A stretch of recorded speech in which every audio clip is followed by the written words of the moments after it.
jingle bells, jingle all the way. Oh, what fun it is to... Do you want me to carry on? Or should we just start now? Do you reckon the listeners want to hear it all? I think they'll love it. It's the Christmas elf. Dashing through the snow on a one-horse open sleigh. I'm feeling very Christmassy. Chris, how are you feeling? Oh, look at you with your mistletoe dealy bopper. Oh my God, I'm so pleased we're not doing this in person. Why? Come on, listener. I've got my mistletoe dealy bopper. There's a word I don't use often. This is utterly terrifying. You're going to kiss me under the mistletoe? I'm not going to kiss you anywhere near that. Hang on. You're listening to the Gig Stories podcast, obviously. Ho ho ho ho ho ho ho. No, that didn't sound like Santa Claus there, did it? It sounded like ho ho. It sounded like Ken Dodd or something. Maybe. Jimmy, Ken. Let's get them all in. Let's get them all in the intro. That's what we want. We want our listeners to all switch off before the episode even starts. Happy Christmas, everyone. Yes, it's the Gig Stories podcast. We've had a few pints of Baileys each, and we are in the festive spirit, and we are bringing you a special Christmas episode. And I'm so excited about this. A wonderful guest, and we'll tell you a bit more about that. But first, how are you doing, Chris? I think I know the answer to this. I think you're all right, but you haven't been to any gigs. We haven't been to any gigs, have we, since we last spoke on the podcast? No more gigs. I think that's quite enough for 1 year. And yeah, so I'm just trying to tie up some loose ends work-wise. And my folks came down from Scotland, so I've actually done Christmas. We had a Christmas dinner on Monday. Yes, get in. Yeah. Did you have pigs in blankets? We did have pigs in blankets. We had pigs about 4 ways. We had pork, and we had pigs in blankets, and packet of frazzles each. You know, it was just pork products all over the place. Did you have chicks in blankets? Chicks in blanket? What's that? Yeah. Chicken wrapped in bacon.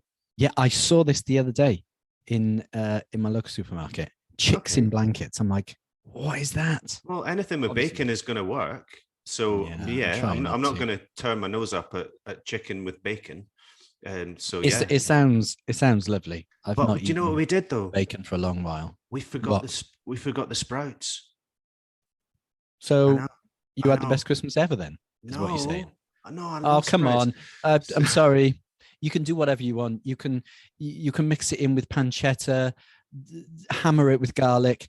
You are not making a sprout delicious. I'm sorry. No one that eats a sprout goes, this is so delicious. I just want more. Sorry, not if you've got a tidy dessert. Bah humbug. No, sprouts. Shite. Happy Christmas. So I'm going to ask a question then, because I don't know the answer to this. By any chance, have you yet booked a gig ticket or working, because you shoot a lot of gigs locally, for next year? As yet? Not yet. I've got my eyes on photographing a couple of gigs. Definitely got my eyes on a few. Are you allowed to say what they are? Well, yeah, there's a couple at Castlefield Bowl, which I am next summer. Desperate. Yeah, I know. You mean the whole week? Falls. I want to see James are doing the set list from their famous Alton Towers gig from 92. Was it 92? 90? Something like that. Yeah, it was round about the 7 album. And that looks unbelievable, because I checked up on the set list that they did at Alton Towers. They've actually put the set list around the edge of the poster announcement. Yeah, what a great move. Just all the songs from Seven and Gold Mother and Stutter, and I think even Strip Mining, there might be a couple from there, but goodness, crazy. So yeah, I've got my eye on that one, and Falls, and Sam Fender. Come on. Yeah. Okay. Yeah. I'll do that. Yeah. You're pushing it there, mate. You're pushing it there. Just messing with you, mate. That week in Castlefield is unreal. And so if you're anywhere near the Northwest, or even if you're not, have a look at it's June, July, and there's a week of gigs, and they are all brilliant. Who else is there? Because I can't remember who else is on there. Because I know I'll pull up the Falls gig is from 20. It was supposed to be a couple of years ago. Yeah, that's right. It's been rescheduled. Yeah. I've had my eyes. I've not bought or planned any gigs yet. There's a couple of rescheduled gigs that I'll be hoping to go to. So the Charlatans and Shed 7, and possibly the Libertines again, because I've seen them once recently, and I'm all of a sudden I'm hooked. But I'm hoping to book tickets for the War on Drugs. They're playing Leeds. That's another great album this year. Doesn't quite budge any of my top 2, which is Little Sims and Sam Fender, but definitely my top 10, I would say. So yeah, considering circumstances, I'm chuffed with the gigs I've been to this year and how many I've been to. Feel quite lucky, and he is hoping that we gigs can safely be attended going onwards. So hope you are all well, listeners. Anyway, it's Christmas, and so I think we should ask some Christmas questions. And I know that on our socials, Chris did ask our listeners some Christmassy questions, didn't you, Chris? I did. I was just interested to find out a couple of things. A kind of favorite gig-based Christmas memory was the first one. And the reason that popped into my head was because on social media around about the second week of December, it happens every year, but it's about the 1994 Oasis tour, the Definitely Maybe bigger tour. It was the biggest tour that they'd had so far. And it reminded me December? Yeah, it was December. So I went to see them at the Barrowlands. I've talked about this in an earlier episode, I think. Yeah. The December 7th I was at Glasgow Barrowlands, and after 2 songs, Liam's voice went and he stormed off stage. And it was the first time that Noel sang acoustic versions of the song. So we've got that gig to thank for that. I'm not a massive fan of the Noel songs, I have to say. But controversial. But anyway, they said towards the end, hang on to your tickets, we'll do another gig for you. And so everyone was scrabbling around on the floor trying to get their, find a ticket that people had chucked away. And so they did another gig on the 27th of December. And so I can't remember I think it might have been a Monday. It might even have been a Sunday, but I do remember that the charts had just come out. So it must have been the Monday, because the charts just came out, and Whatever, which isn't on any albums, but it just gone into the charts at number 2. And so it kind of felt really Christmassy. It felt like a proper Oasis Christmas. And Brilliant. It was one of the best gigs I've seen them play. They were absolutely on it. And so that kind of made me think, gig-based Christmas memories. So favorite, you asked favorite gigs at Christmas. Yeah. Like that. And then you also asked people's favorite Christmas song, of course. Yeah. And then the last one was your funniest Christmas cracker joke. And we've got a few of them. So, yeah, who did we have? Well, before we answer them, because I want to hear our answers to them. Quite a few of you responded on social media, and we appreciate that. Rob on Twitter, he's at Choikles.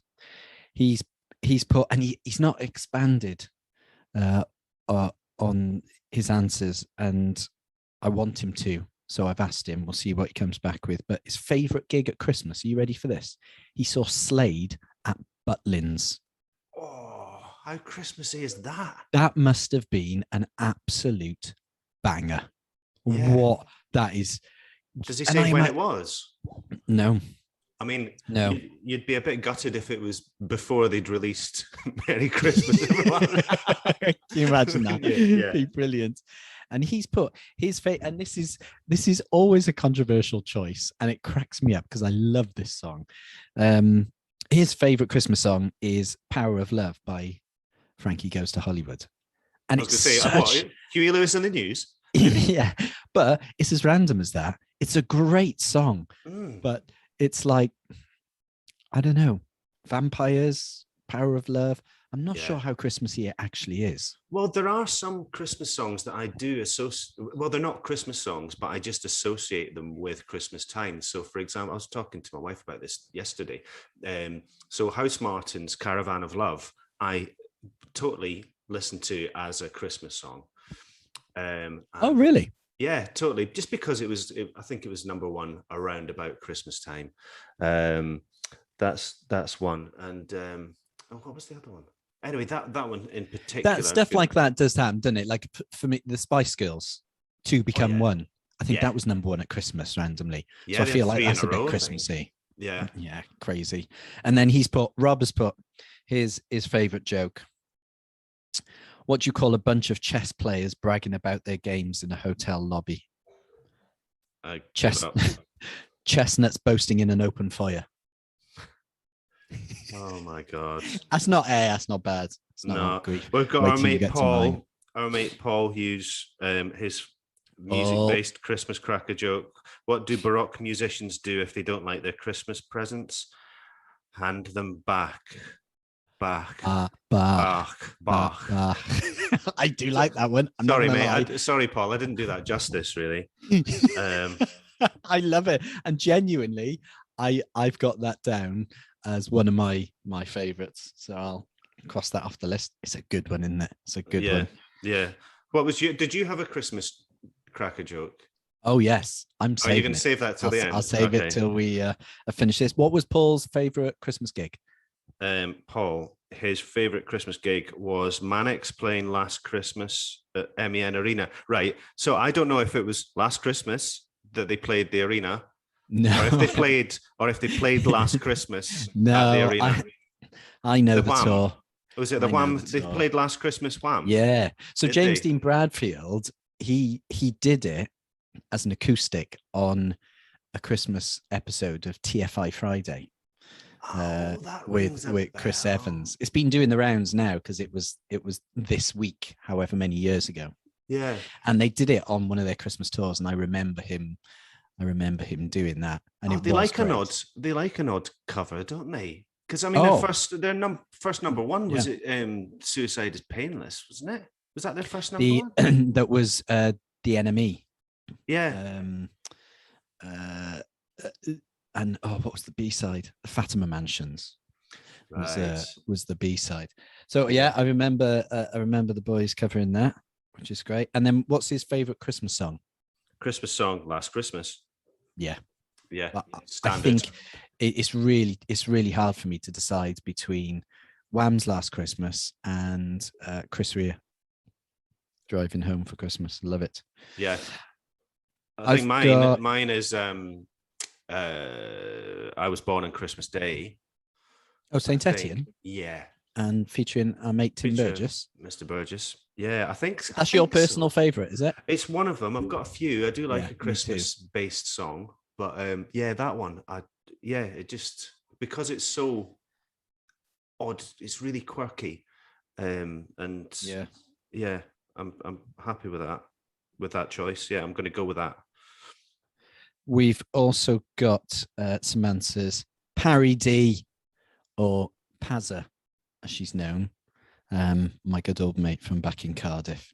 She's put best Christmas song is either Just Like Christmas by the band Low. That is a fantastic song, and it's a great mini album EP, because there's only 5-6 tracks on it, but all of those tracks I love. Good choice. Or she's put All the Waitresses Christmas Wrapping, depending on the mood. Another belter. Yeah, absolutely. Another belter. And she's put what's Santa's favorite thrash metal band? I don't know. Slayer. It's good. Yeah, It's good. It's good, but it's not right. No, it's good. We got another favorite Christmas gig moment. So Danny Coyle, who's at Irish Fake Pattern on the Twitter, he saw The Darkness at Brixton Academy the year they had their Christmas song, and they played it for their encore with a choir of kids all in gloves and hats. All the crowd were smiling, cracking moment in time. See, that could be close to my favorite Christmas song as well, just towards the end. Come on, kids. Yes. Christmas. It's brilliant. Yeah. It is good. It is good. I like it. Christian Llewellyn, he's put, it was the winter of 97 and a teenage me was trying to get to Newport. Yes, Newport Centre to watch the Seahorses.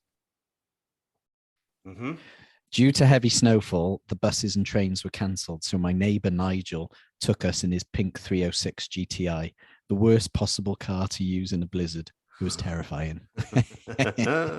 He's put his favourite song is Christmas Vacation by Mavis Staples. That's a great shout. Yeah. And his joke, he's put, that's the last time I go jogging in a full Santa costume while listening to Julian Casablancas. I almost had a stroke. It squeezed a chuckle out of me. Yeah, squeezed a chuckle. You got one more? Yeah, Max Harvey. He's saying best Christmas song was Feliz Navidad. So, Feliz Navidad. I think I'll know it, but I don't Navidad. know from the title. What? No. Feliz Navidad. Is that how it goes? Feliz Navidad. As if you can't tell that from my amazing interpretation. Followed by his, which is on YouTube, which I believe is called This Is Christmas. Oh, let's put a link on it. Yeah, we'll put a link, absolutely. And his joke, why do priests only listen to Big Spender and Goldfinger? Because they take a vow of celibacy. Honestly, that's a stretch. It's a stretch. It's a stretch, but I'm taking it. Yeah, it's a stretch, but it's not bad. So let's have ours then. So favorite Christmas time gig. I don't know if it was favorite, but for me, it's sort of more nostalgia. And Status Quo used to tour every year, and it would be pretty much same time every year. And I went with my mum to the ice rink, and it was the first time I'd seen Status Quo and been with my mum to a proper concert. The first time. Yeah. Go on. Yeah, okay. Yeah, there were more times. First time. We've all done our time watching Status Quo, because no one else will go with them. I haven't. How many times have you seen the Quo? 3 times. Wow. Yeah, my mum used to go every year. Her and my uncle Aidan.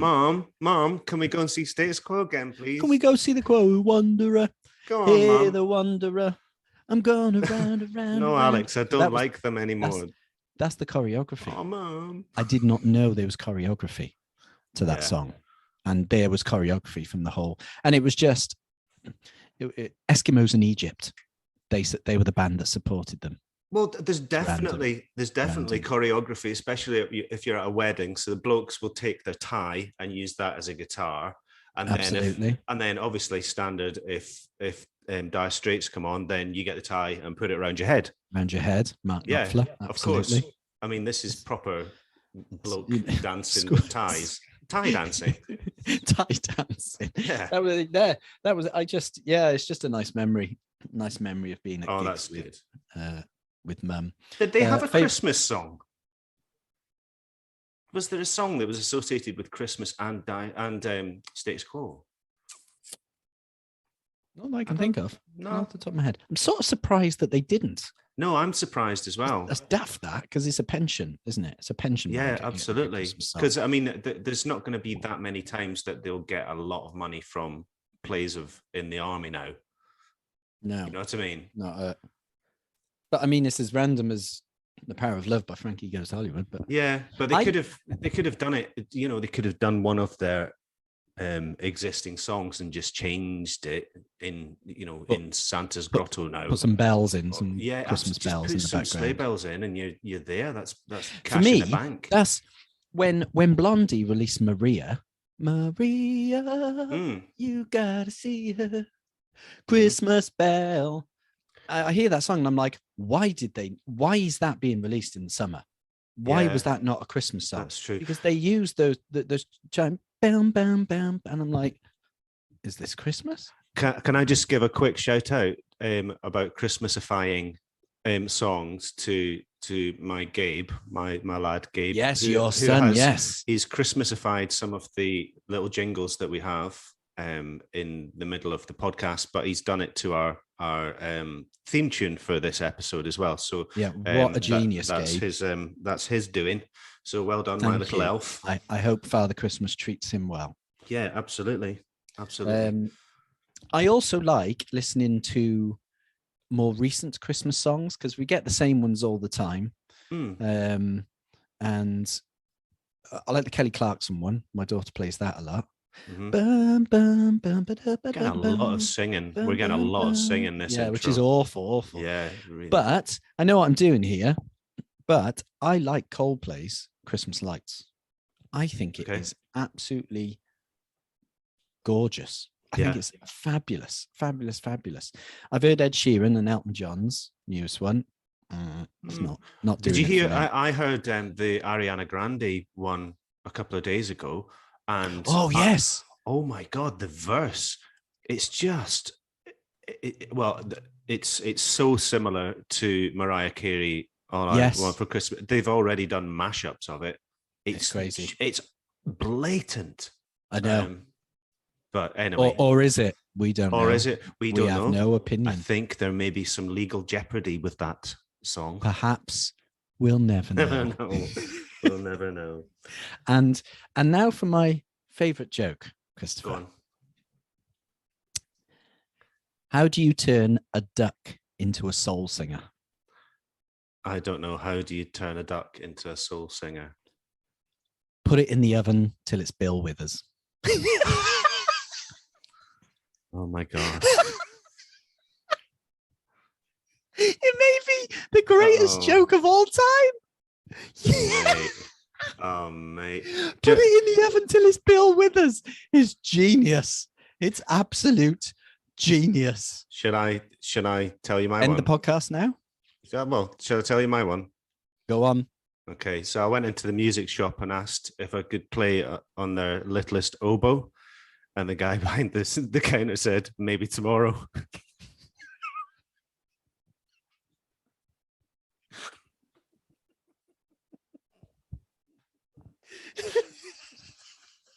It's got levels, that joke, hasn't it? Oh my gosh. I think you have you beaten Bill Withers? I think maybe. I think I may have because beaten I've Bill never Withers. heard that. No. That's going on my Twitter today, and I'm sending it straight to my siblings.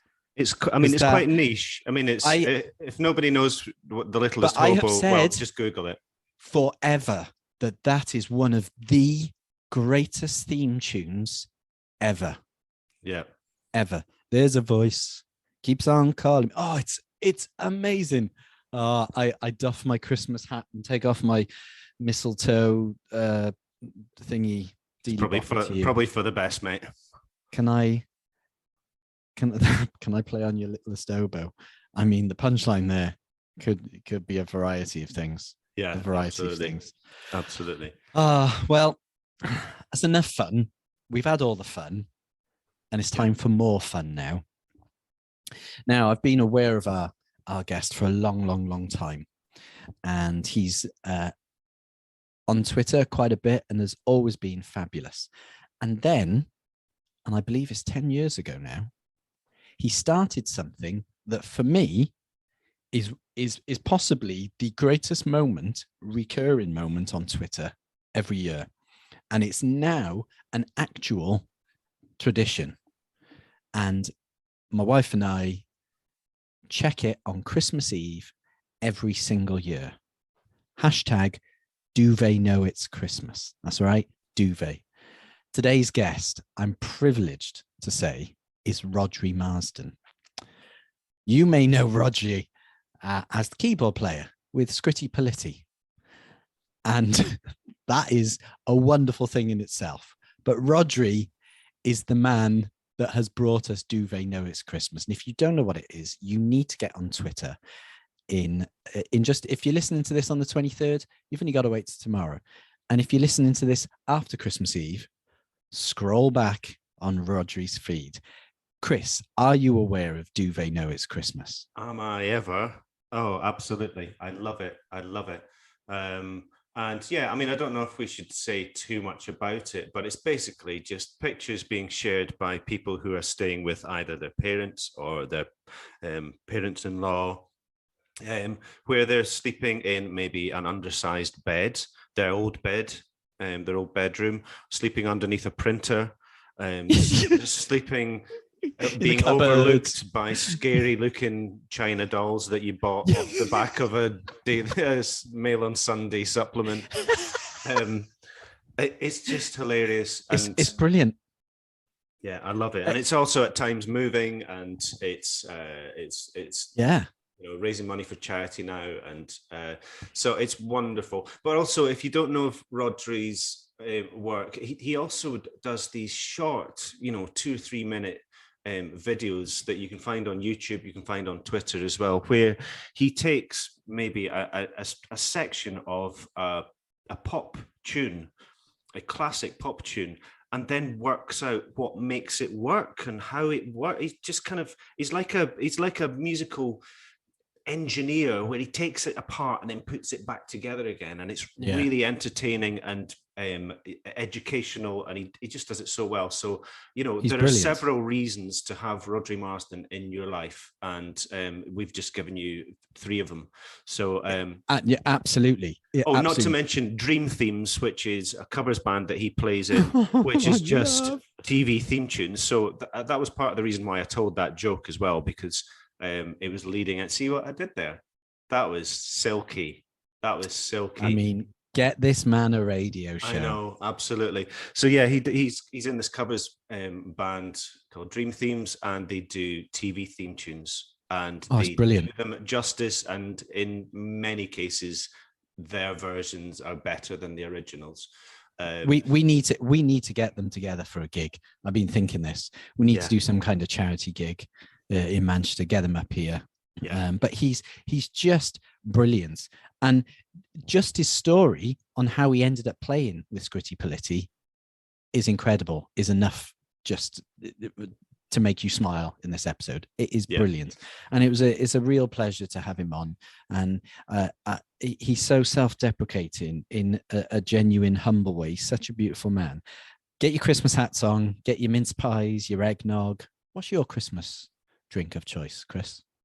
I will have a blue balls with lemon. No, I'm joking. I'm making stuff up. Yeah. So with that, I'll have a can of Breaker. Happy Christmas, listener. Here's Rodri Marsden. Blue balls of all the things you could have said.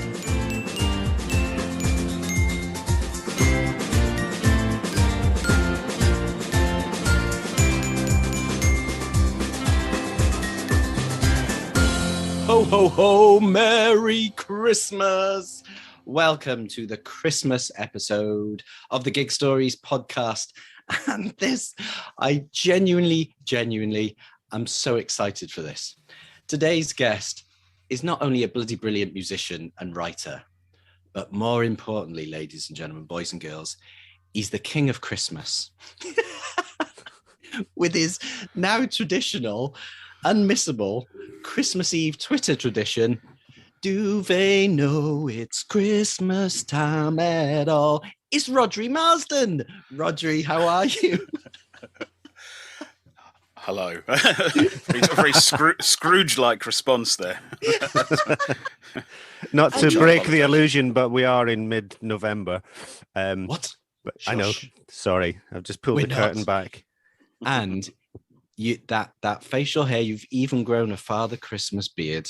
Rodri. Not that you've had it for years and years, but you've grown it just for this Christmas episode. Yes, a nice flowing white beard that I have right now. Do you know what? I genuinely, and this just, it is weird, but I think you should accept it for what it is. But do they know it's Christmas? On Twitter, every Christmas Eve is now a family tradition in my house. And listeners, if you don't know what I'm on about, come Christmas Eve on Twitter, if you're not already following Rodri, you will see wonderful pictures of the various places and situations in which people find themselves sleeping on Christmas Eve. And I love it. So Rodri, just for that, thank you for bringing a tradition to my family. You're welcome. You're welcome. Kind of unexpected. I kind of surprised that it's had the legs that it has. Really, it's like I think it's something like 10 years now. And I'm probably retweeting the same pictures from the same bedrooms every year, but it's no less joyful for it. I was going to ask, how did it come about?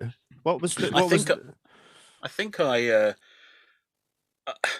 I think I was bored and lonely on Christmas Eve. No, well, I was at my parents' house on Christmas Eve about 10 years ago, and I was in a single bed with a kind of fairly unpleasant floral duvet, and I just took a picture of it, with my knees up and saying, another Christmas or whatever.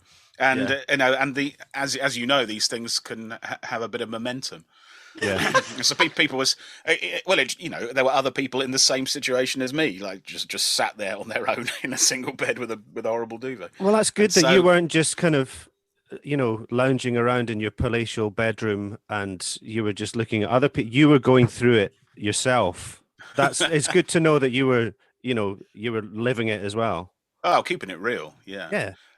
But yes, so every year now, people just send me these. People send me these things, and it's my duty to just spend 4 hours on Christmas Eve. Much to the chagrin of my partner, who's like, "Can't we just have a normal Christmas Eve?" And I'm like, "No, I'm raising money for charity." I mean, exactly. It's very, very funny, eye-wateringly funny, but also it can be quite moving as well. I think. I mean, you'll get some. Pictures of this is a hospital bed that that we're in this Christmas. Didn't expect that to happen, kind of. So it can kind of stop you a little bit as well, and it's just very real. I love it. Well, it's had the, I suppose, the side effect of making people think about people who don't have places to go at Christmas, which is why it's become a kind of a way of raising money for charities for the homeless. So yes. Well, do you know what? Please tell your partner from me that it is a normal Christmas now, and I'll stop talking about it because I'm waxing lyrical. But honestly, genuinely, in my heart of hearts, it's the best thing on social media, and in my eyes, it's the reason that Twitter was created, so that Rodri Marsden could retweet everyone's pictures on Christmas Eve. It's a wonderful thing, and the fact that you raise money for charity and for homeless charities doing it is just amazing. So all listeners, please check out the feed on Christmas Eve, and if you can, please donate. It's just it brings me so much joy. Anyway, I was laughing at the idea of the best thing on social media. I was thinking, the bar is not set very high. You've seen our Twitter account then, have you? Oh, I just love it. Anyway, how are you doing, Rodri? I say that knowing that it's not long since you've just come home from touring with Scritti Politti. Yeah, yes, I came home yesterday after a string of dates with Scritti supporting OMD, and it was a joy. It was a joy. Were they the first live gigs back after the past? No, we did an entire tour back in September where we played the album Cupid and Psyche 85 in full, which for the first time, because that had not ever been played before, because when Scritti Politti had their pop success in the mid 80s, Green was not interested in playing gigs at all. Yeah. So, Yeah. I was gutted because I was working that night. You played at R.E.M, didn't you? we did, In Manchester, yeah. So a bit gutted about that. Are you going to be doing Provision as well? I don't think Green's that keen on that record. Oh, is he really not? No. I mean, he has a kind of a strange attitude towards his back catalogue. Full stop. But I think, yeah. I don't want to. You don't have to comment after this because this just is my opinion. I love him. I don't know him, but I just love him. What a wonderful character from what we know, from music press and interviews and seem like what a wonderful character he is. He's just so unique. I just think it's fantastic. How did that feel getting back out on the road in September, playing live again? It was scary. Was it? It was scary because I mean, that there are harsh realities of touring with things like money, So if one of us came down with COVID on the second date, that's the whole tour. That's the whole tour cancelled. Yeah. All of the money that's been spent on the hotels and on transport and rehearsals and all of that kind of stuff all just goes. And you can't claw it back. And it's the same on the OMD tour. There were really strict protocols in place. We weren't allowed to. I'm saying not allowed. We all agreed we would not be meeting friends outside the bubble. We basically formed a bubble and stayed in it for the 10 days. So it was, there's a lot of lateral flow tests being taken.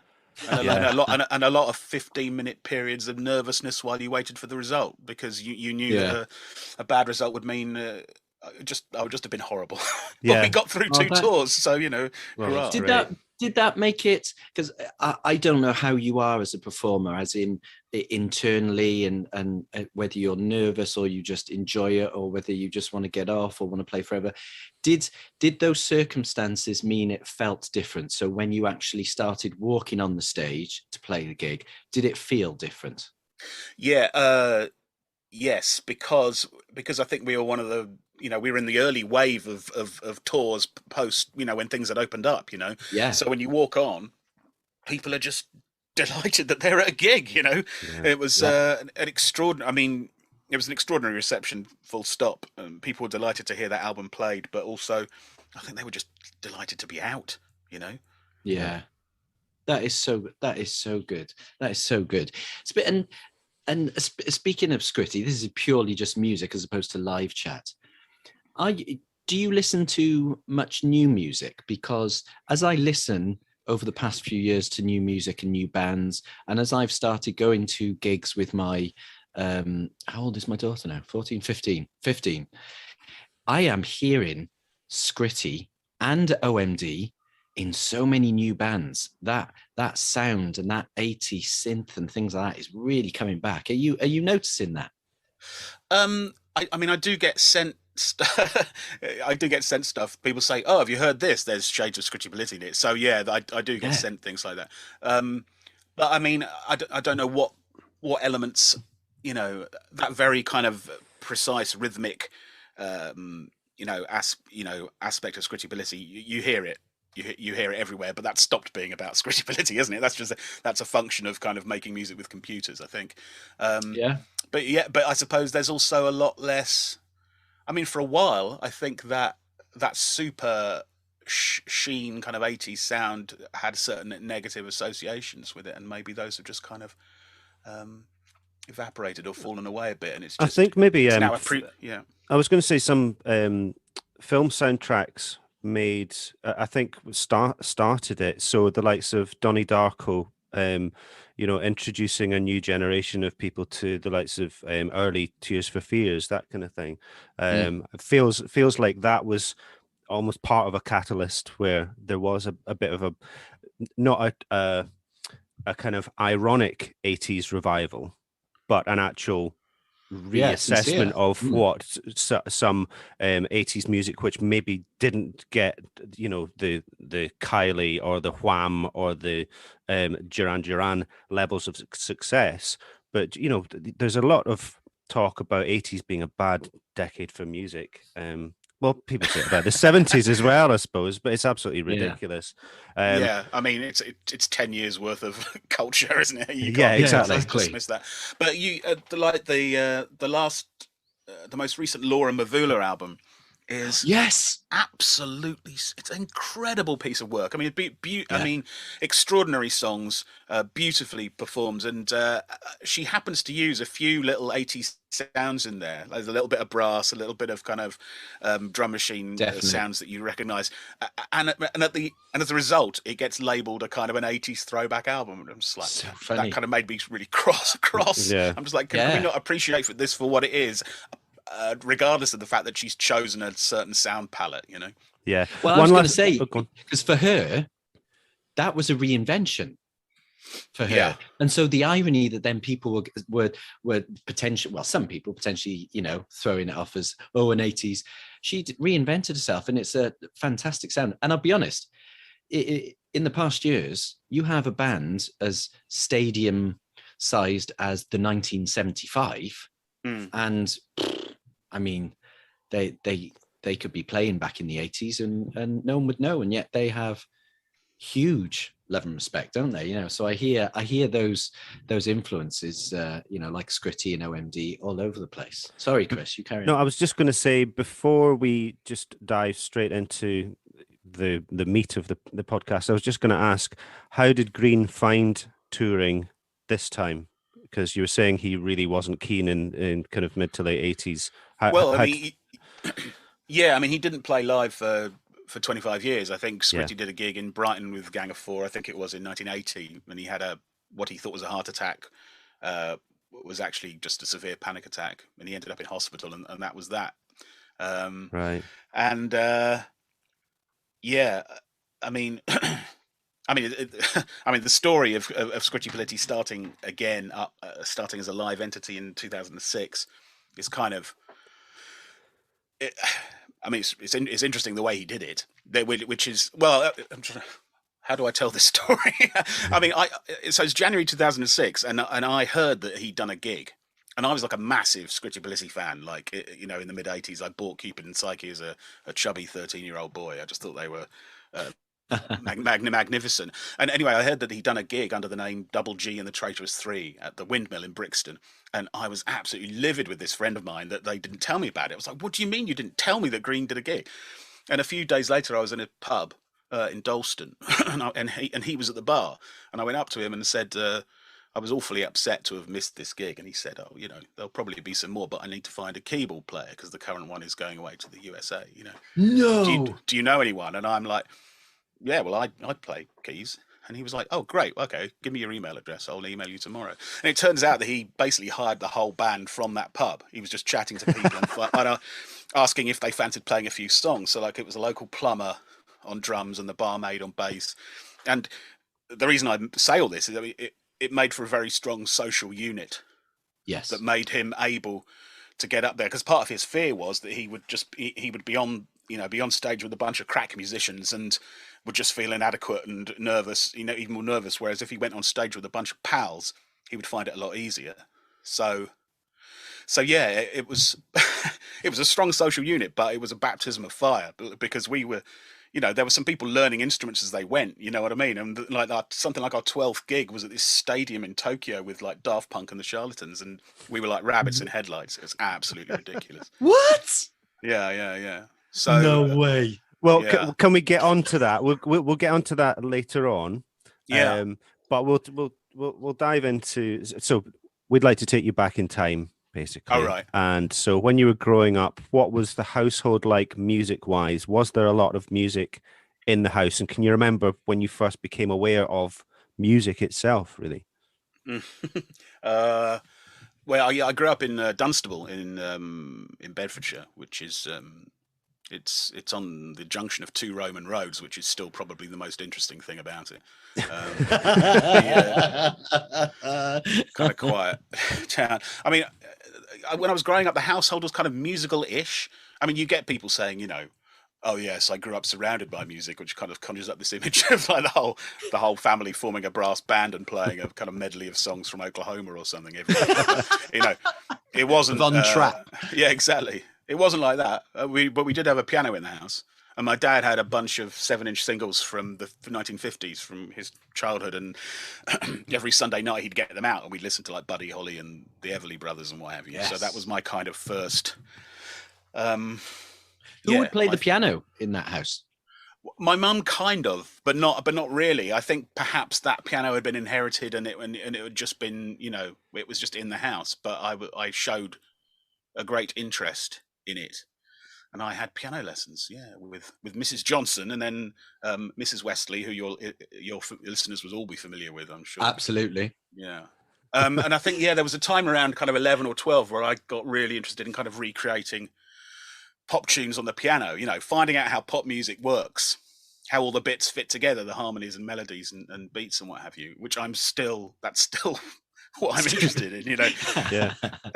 Can you remember the first song that you played on the piano as a performance to someone? So, hey, mum or dad or whoever, listen to this. Do you remember what the first song was?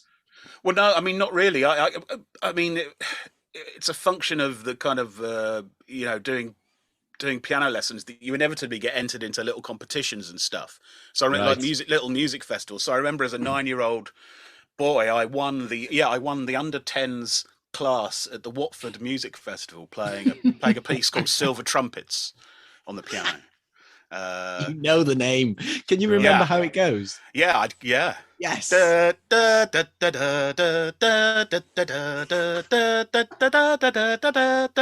could go on. But it started like that. No, I think we get the picture. I love you. We were the same in my house. We had a piano, and no one was totally competent at it, which made me smile. And to this day, in fact, I kid you not, I had a message from my young nephew, and it was him playing piece on the piano, and essentially he was trolling me because his mum, my sister, she learned, can you both remember Hill Street Blues? Sure. Yeah. Bum, bum, bum, bum. Yeah. And Helen would play that, but she could only play the first so many bars. Oh, yeah. I mean, it gets difficult. It gets difficult after about 8 No, bars. Don't tell her that. She'll be listening and she'll be like, yeah, see, I told you. And she would stop at the same place. And it's been a lifelong joke. Dun, dun, dun, dun, dun, dun, dun, dun. And then she would stop. And we were like, oh, that's it. And she never learned past that. So, yes. That's fair enough. That's fair enough. I think, as you probably know, I'm in a TV-themed tribute band. And yes. Yeah, the kind of, the best bit of a TV-themed tune is the beginning anyway. You know. Yeah. Who cares about it after the first 20 seconds? No, we're going to come back to that because we've got that down. I'm very excited about that. So when did your lessons turn into something perhaps more serious? Because I don't know your full background. Did you play professionally as a youngster, keyboard, or? I did like all my grades and stuff on like piano, and bassoon was my instrument. So I played in orchestras and that. Bassoon was your instrument. Bassoon, Wow, bassoon player. Not much call for it. It's not really a rock posturing instrument. The bassoon. You can look pretty rock and roll with it, though, can't you? Kinda. Well, there is a band. I photographed a band at Ramsbottom Festival. It's now called Head for the Hills Festival in Ramsbottom, and there was a band called the Moulettes. I don't know. Oh yeah, no, I know. Yes. Yeah, and they use a bassoon, and they were fantastic. Really, really enjoyed them. There's a few bassoons sprinkled in rock and pop. Henry Cow had a bassoon player. Blah blah blah. Yeah, I Got You, Babe, wasn't it? Or is that an oboe? Oh God, now you've got me. Well, no. What's the? What's that? Oh no! Tears of a Clown. Tears of a Clown. There's a bassoon on that. Yeah. But has I Got You, Babe? Has that got? Oh God, this is awful. I'm apologizing to the listeners here. Send in a postcard. Answers on postcard, please. An hour of men going ba ba ba. Yeah, impersonating bassoons. But it's not good for a Welshman. So when did it become perhaps a decision that you thought, I want to do this maybe as a living or a job? Or I don't think I ever thought that. I don't think I ever thought that I'd be a performer. I wasn't quite good enough to be, you know, to go to like a music college and be a performer. But I did, and also I was kind of waylaid by guitars. I think when I was about 14, the music teacher at school, like our O-level music class, she said, right, we're all going to learn some chords on guitar, and like thank God she did. You know, it was like a kind of pivotal moment because it just meant I was now I could now play the guitar, and so being in bands then just became like forming a band and playing music with pals became the thing, you know.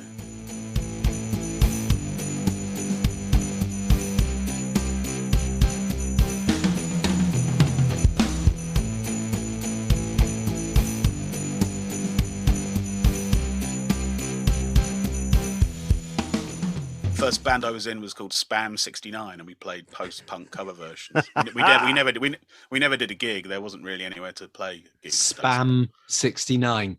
Yeah, that. I mean, and the fact that you've gone from Spam 69 to Dream Themes. Yeah, it's not far. It's no, that's so funny to me. Believe me. That is via Scritti Politti. That is absolutely that is brilliant. Do you remember the first? And I'll let you interpret this as you want. The first gig you played. First gig I played. What would you class as your first gig? Well, I did some thinking about the first gigs I kind of went to. The first gig I actually played was, I think, I joined a band called the Keatons when I was about 18, and I remember. I remember going. They invited me to do like one song at one gig, and I got on stage and you know, to do my one song that they'd agreed I could do. And I just remember thinking, "Oh, this is absolutely fantastic. This is absolutely fantastic." It turns out my guitar was turned down. I couldn't tell. I couldn't tell because it was so loud in the venue. I was so unused to it. It turned out my guitar had been turned down throughout. Didn't realise until afterwards.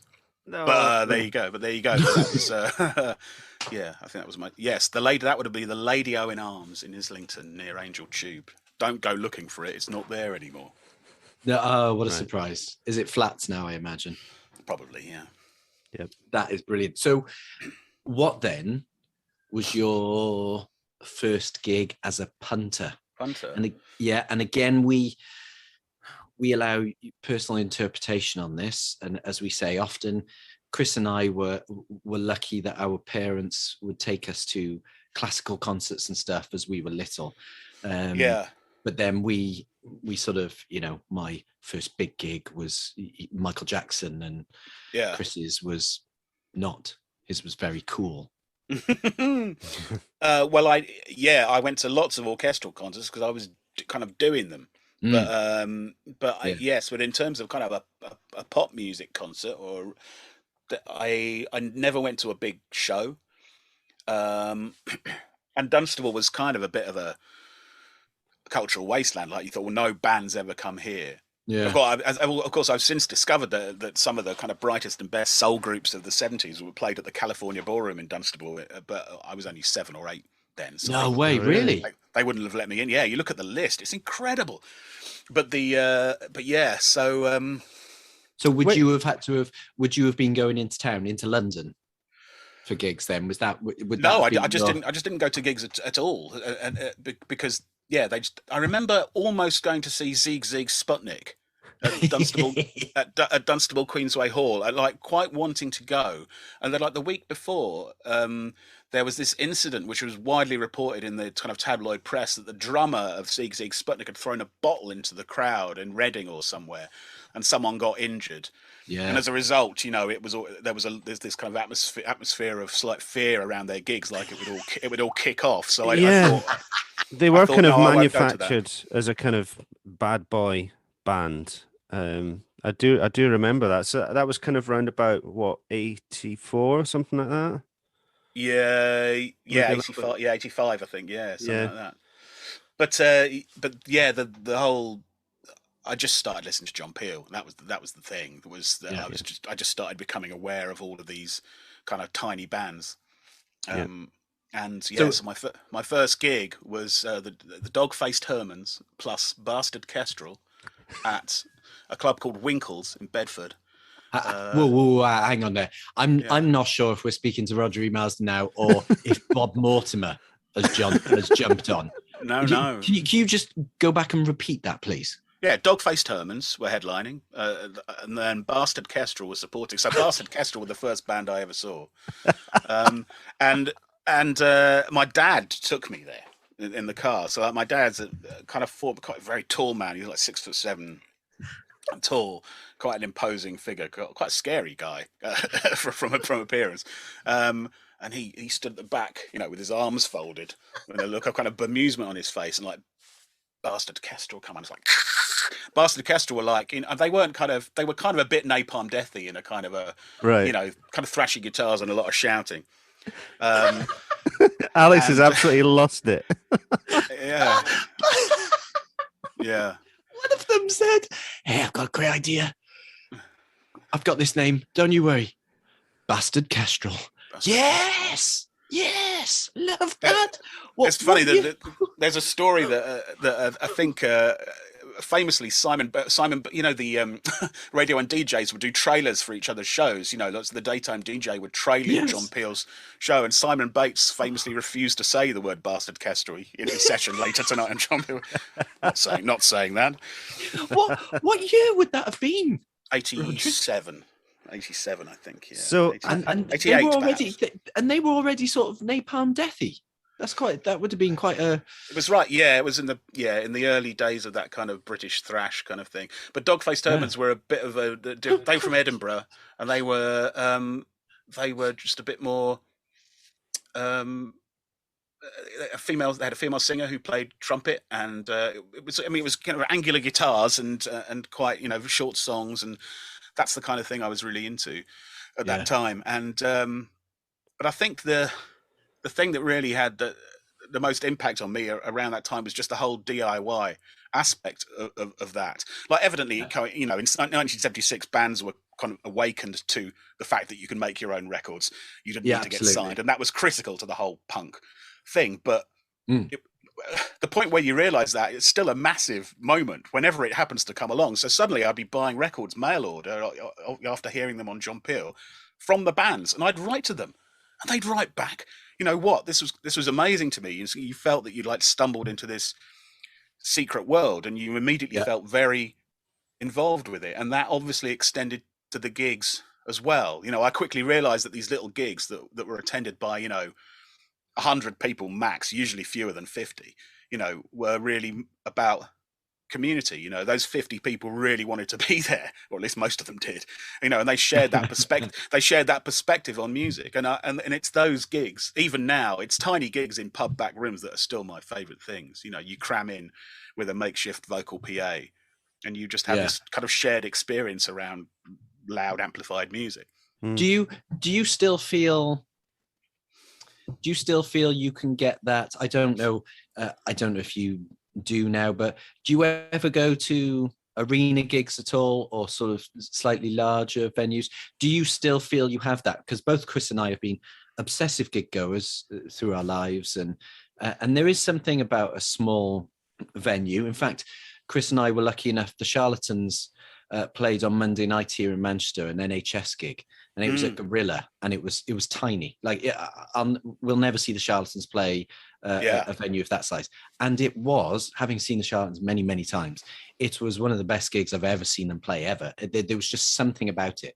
But I still, when I'm stood in the Pyramid stage in Glastonbury, I still feel it's different, but I still feel in many ways that sense of community. Is that something you still feel, or do you just like that smaller?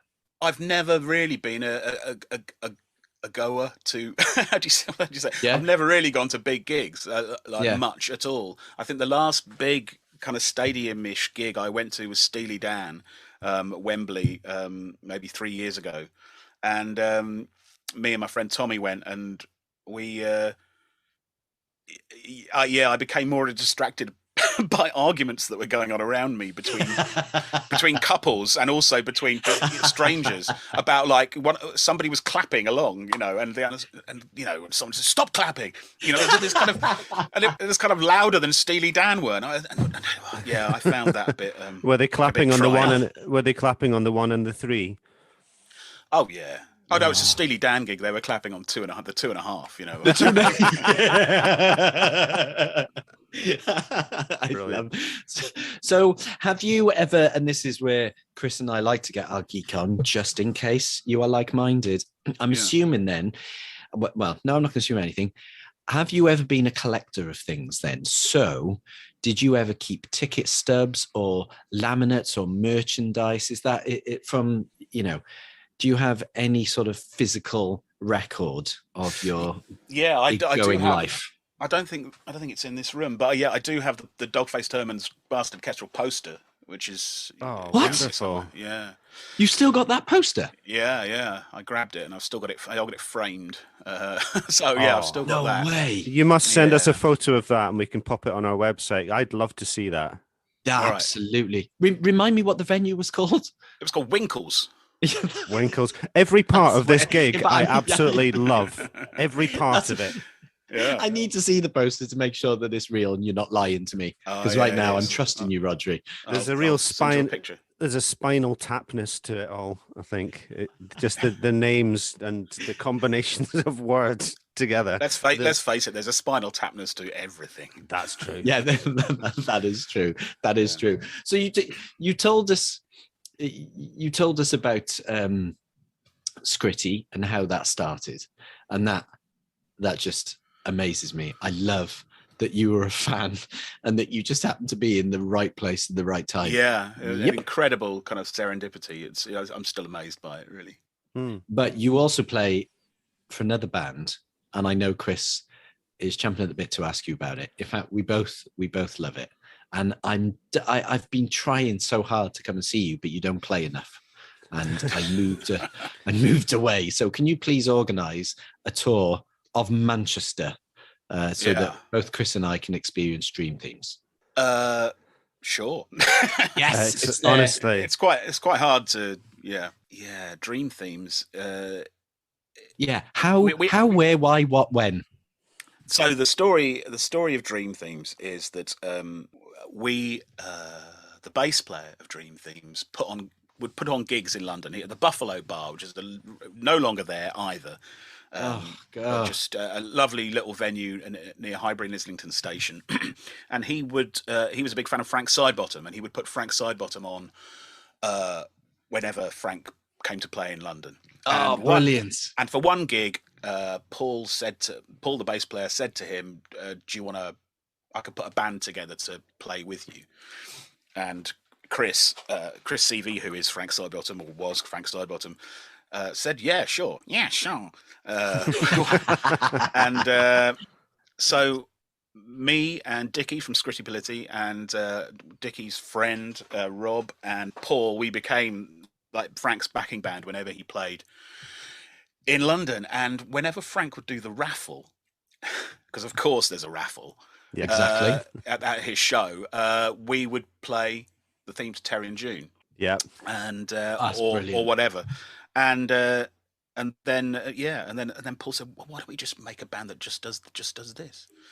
And so so that's what happened, and it ended up gathering a head of steam, really. We played kind of festivals, and we appeared on ITV. We were on the Paul O'Grady show. We did a whole segment with Paul O'Grady and a celebrity. It was like a quiz show, like Guess the Theme Tune, and there was Les Dennis was there, Gail from Coronation Street was there. It was amazing. That is so funny. I'm going to come back, but I can't just skip over Frank Sidebottom, and I don't know, but down the road here we have the great statue. Frank Sidebottom. I don't know if you've been up to it. And well, Paul was instrumental in helping raise funds for that to be made. Yeah, I have not been, but yes, it's there we are. thing. We are going to get Dream Themes. We're going to get you a gig in Manchester, and we're going to get you a photo with the Frank statue. How was it working with Chris? Because he's just what an interesting character. It was amazing. It was the most amazing thing about it was just the kind of the sense of liberty that it afforded you as a musician, because of course he doesn't rehearse. There's no rehearsal. You just kind of, I mean, you've got to be vaguely familiar with the songs or whatever, but he would absolutely pour scorn on any kind of preparation. And for someone like me, who's very anxious by nature. I mean, I'm all right with going on stage, but I worry about things going wrong. Yeah. I'm kind of, what do you mean we're not going to go through it? What do you mean? And he was like, don't worry, don't worry about it. And so you kind of put yourself in his hands, and then when you're on stage and you're playing these kind of mad songs with him, you realize that it genuinely didn't matter, because he was so good at what he did. Yeah, that it could all fall apart, and that would be as good as if it had all gone well. Yeah. And do you know what I mean? Yeah. It going well? It honestly did not matter, and so it was just liberating. It was just like it doesn't matter. Then there's a real innate performance instinct there that Chris had. That kind of knowledge of what works and what doesn't, and you can't teach that. It's just something. And he was such a maverick. But yeah, which isn't to say he couldn't do absolutely stinking gigs. I mean, I saw him go down terribly, but, but he didn't care about that either, I mean, well, that's the audience's fault. Exactly. Yes. That's not his fault. That's the audience. No. Yeah. I love that. What is it that because you've had so many live experiences, as in, dream themes, and we skipped over that. But listener, if you don't know dream themes, basically they play TV theme tunes, which I love, because I genuinely can dance to some of those, like Grandstand. Yes. I love about TV themes is the fact that generally the composers have had 30 seconds, 45 seconds, maybe a minute, but basically they need to get the musical idea in there, and like you were saying before, they need to grab people by the lapels right at the start as well. But also, what I find fascinating about dream themes is that TV themes they kind of wash over you. You don't really listen to the theme tune. It kind of washes over, and you recognize it. But if you actually listen to, I'll give an example. So Grange Hill, I used to play in a band. I'm a sax player, and we did the theme from Grange Hill as part of our set. And as part of that, I started listening to it, like properly listening to it. And that theme tune is so incredible. And there are loads of bits that are incredible. One of which is that it's got the most incredible guiro playing in it. Yeah, it's got this, and it continues all the way through. And you've got this percussionist who must be, his hand must be a blur, just. But you get those details when you actually listen. But I mean, did you find that when you were deciding which themes to bring into the set, that you were finding new things to these themes that you hadn't heard before? Yeah, completely. I mean, it was my job to kind of arrange them, to take these themes and arrange them to be playable for a four-piece band, So I was diving deep into this shit, It was really, and you listen to that stuff, and it's incredible composers writing incredible music for a crack team of musicians. Do you know, a lot of this stuff is like the Grandstand theme, all of the KPM stuff. It's an extraordinary body of work that is not really. It's always associated with a telly program rather than being, appreciated in its own right. And so when you form a band and then you're playing this stuff like through a really loud PA, suddenly you're hearing the Bergerac theme tune, like deafening noise. It's like people just go mental. They're just like extraordinary. So I mean, it was a good idea for a band. I think we kind of think it's run its course in that over 10 years of doing it, you end up working out basically what the best set is. Do you know what I mean? Yeah. You know the 30, because we play for an hour. It's like 30 songs. You basically know. You know what the best ones are. You know what's going to get the best reaction. So you just do that. And then, after playing the same 30 TV things again and again and again, it slightly loses its luster. But we still love it. I mean, the other thing about Dream Themes is that you end up getting booked for function gigs, and which I've never really done before. And we've done some shocking function gigs, like because so the word gets out that this band plays this hour-long set of TV themes, 30 TV themes, and people think, wow, what a great idea. And but then you get like booked for a wedding, and like there'll only be 10% of people max, including the bride and groom, hopefully, who understand why you're there. Yeah. The rest of them are just like, what is this? What have you done? We did a wedding on like a Friday in January at Warwick Castle, and it was a dark kind of rainy day. We went in, you set up and you just knew we shouldn't have been there. We just shouldn't have, I mean, the chances of the bride and groom hearing this are very minimal, but it was difficult, and people were just looking at us like, what are you doing? And this guy came up to Paul, our bass player, and put this note on his bass amp, and he'd just written in quite shaky, angry handwriting. It's kind of written the word disco. Disco. That is brilliant. He was hissing at Paul, saying disco. We're like playing, the A-Team or something. The A-Team. And I went up, I saw the guy, and he looked really cross. And afterwards, I thought, I've got to make this okay. I sought him out, and I went up to him. I said, hi. I saw you wanting us to play disco music. I just wanted to explain, we only play television themes. And he had this look on his face like, oh, it's like a moment of realization. I was just like, I don't know. Anyway, what I'm trying to convey is that putting this band into these unfamiliar situations can create some strange moments. Before I move on from that, then putting you on the spot, top 3 TV theme songs that the best 3 that would go down at your gigs. Which are the best 3? Oh, well, Ski Sunday. We'd always end with Ski Sunday.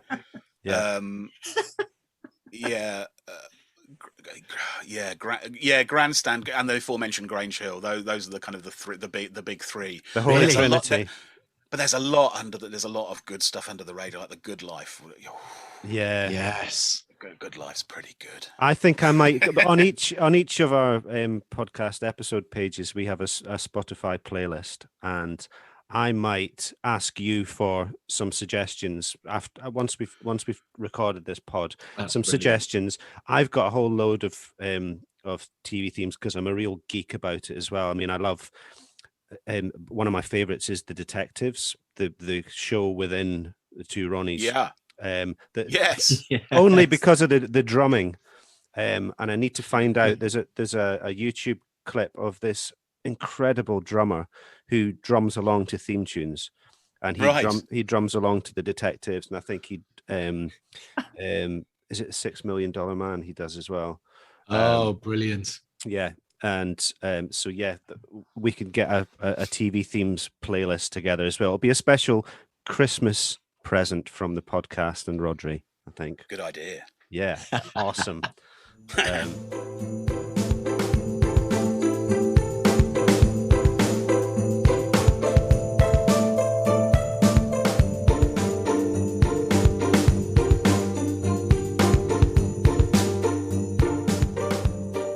Well, I think it's time the now very famous, infamous Quickfire Round.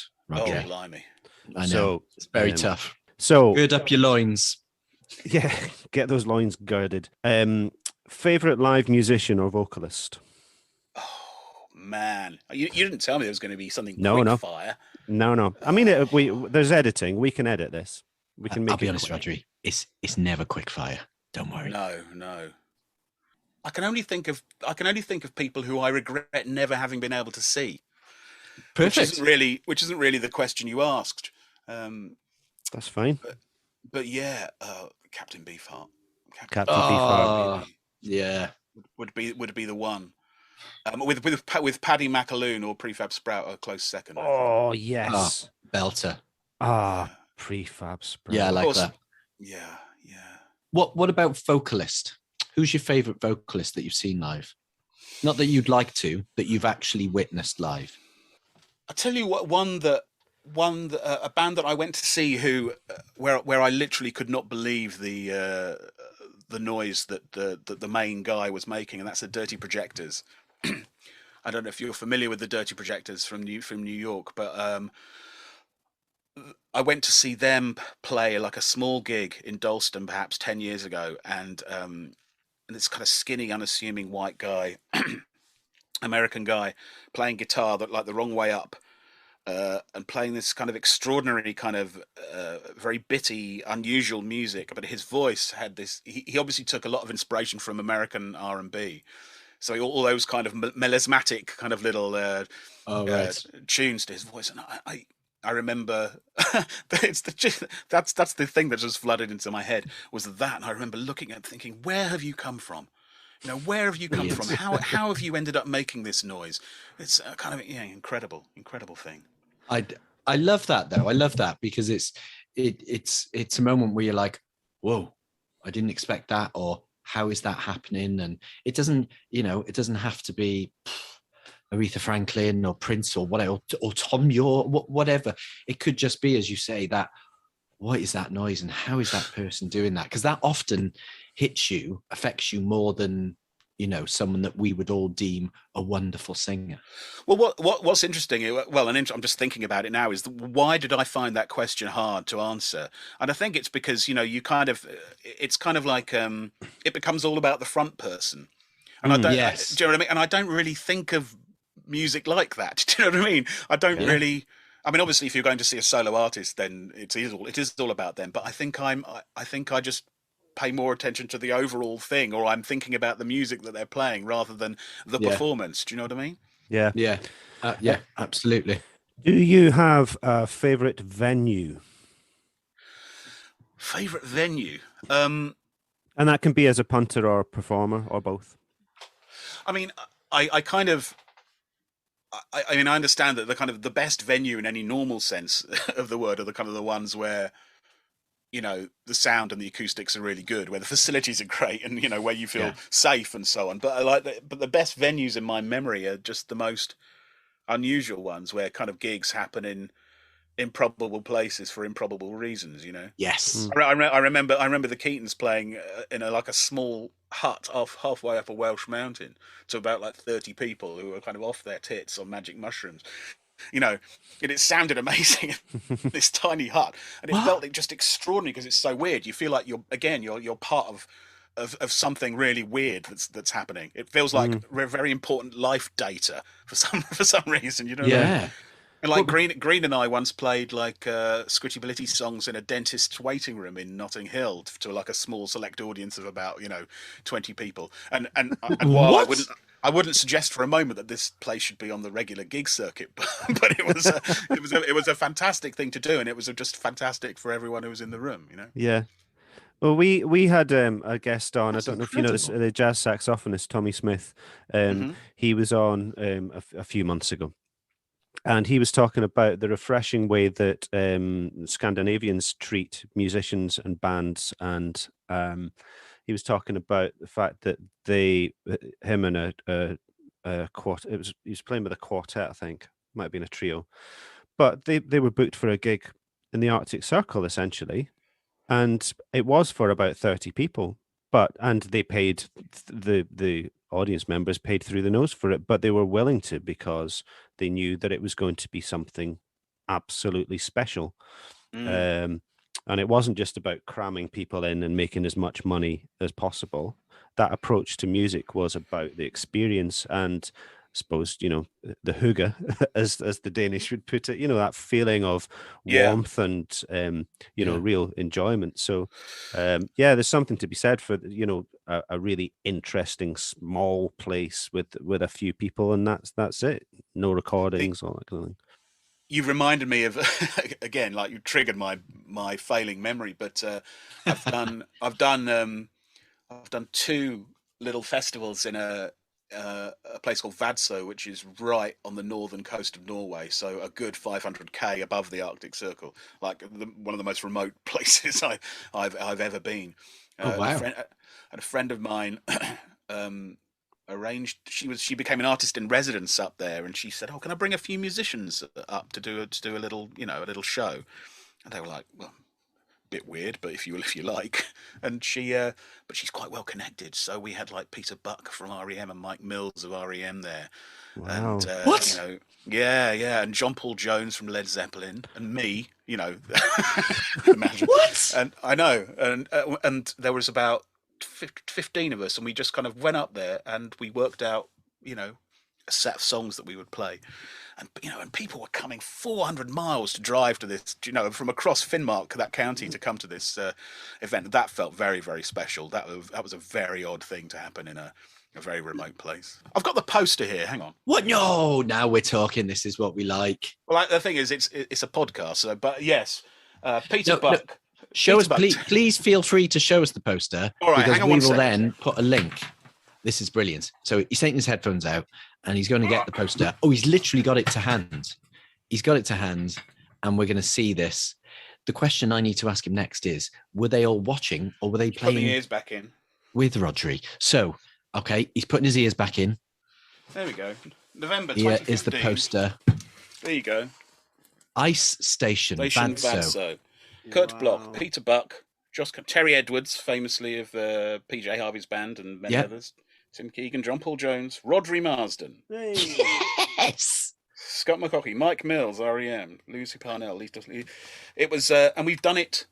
We did it a couple of years later. So that was in 24 Hours of Darkness time. Yeah, in that part of the world. And then we did another one about 18 months later, which was in 24 Hours in June. We did it in summertime. Yeah. And we're doing another one in March. So yeah. As in 4 months next March? In March 2022, we're going back up to do the last one, called Snow Station Vadsø, I think it's going to be called. Amazing. And so because my question was going to be, were those other people watching you play, or were you all playing together as a band, individually? Because on that poster, what happened? Yeah, we just swapped in and out. We formed little groups. We did little cover versions of this and that. Some R.E.M songs were played. Did you play one of the R.E.M songs? The thing is, I don't know enough about R.E.M to remember what the song was. But yes, I did play. I know. It's terrible. I did play keyboards on an R.E.M song. Yes.